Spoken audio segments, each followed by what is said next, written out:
Halo para pecinta novel roman sejarah. Pada kesempatan kali ini saya akan mereview sebuah novel berjudul Laskar Kesahyangan. Ya.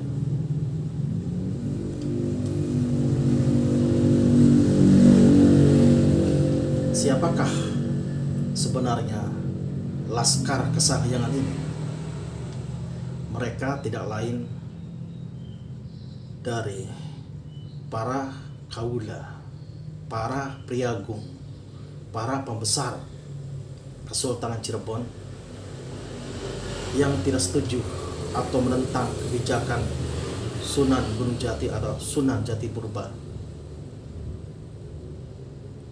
Maka mereka membalela atau mangkir atau keluar dari Kesultanan Cirebon, kemudian membentuk komunitas sendiri yang disebut Laskar Kesahyangan.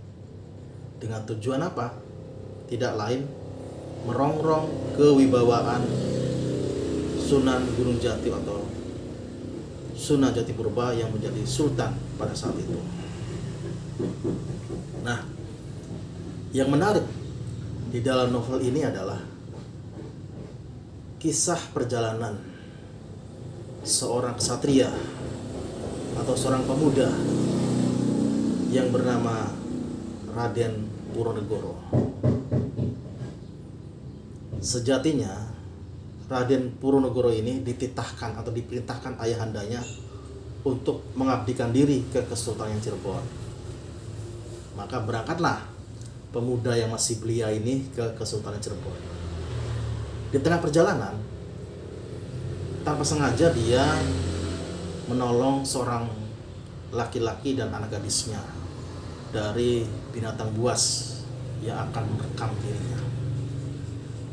Nah, sebagai bentuk terima kasih, orang tua ini yang bernama Wuluh Balang dengan anak gadisnya yang bernama Nilus Roja ini mengajak Raden Puronegoro mampir ke gubuknya.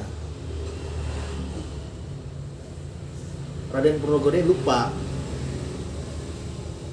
di dalam perjalanan, sebelum melakukan perjalanan, dia itu pernah ditemui oleh seorang lelaki misterius atau seorang kakek-kakek misterius, bahwa apapun yang terjadi, apapun yang akan ditemui di jalan, abaikan saja atau jangan ikut campur.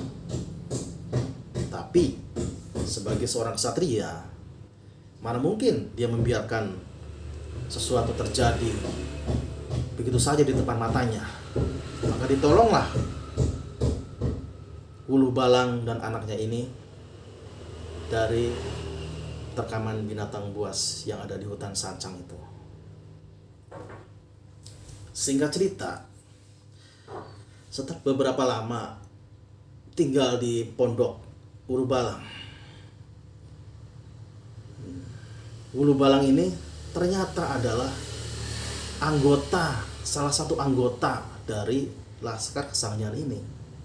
Maka setelah mengetahui Raden Puronegoro bermaksud untuk pergi ke Kesultanan Cirebon untuk mengabdikan dirinya, maka dia berupaya untuk membunuh pemuda ini.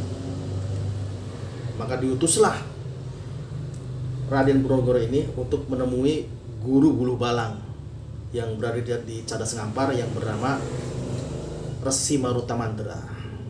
Ditulislah sebuah surat yang isinya bahwa siapapun yang mengantarkan surat ini, dia layak dihabisi. Tanpa menaruh curiga, berangkatlah Raden Puronegoro ke padepokan gurunya Wuluh Balang ini.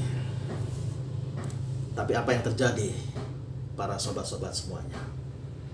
Nilus Roja, anak dari Wuluh Balang, yang curiga dengan diutusnya Raden Puronegoro ini ke gurunya, dia curiga tidak seperti biasanya ayahnya itu menyuruh seperti itu.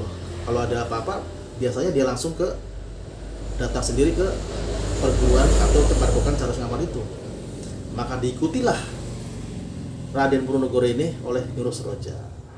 Kemudian pada suatu kesempatan di saat Raden Purwonegoro beristirahat, tanpa disadari Nilo Seroja mengambil surat yang ditulis ayahnya itu, dan setelah dibaca begitu mengejutkan bahwa siapapun yang membawa surat ini maka dia harus dibunuh.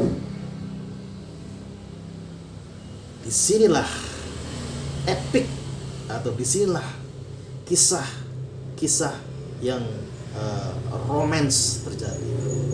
Nilo Seroja yang sudah jatuh cinta pada pandangan pertama terhadap Raden Purwonegoro ini mengganti surat yang ditulis ayahnya itu dengan isi bahwa siapapun yang membawa surat ini adalah suami dari Nilo Seroja, dan dia diminta Resi Marutamandra ini untuk menurunkan ilmu-ilmu atau kesaktian-kesaktian dahsyat pada siapapun yang membawa surat tersebut.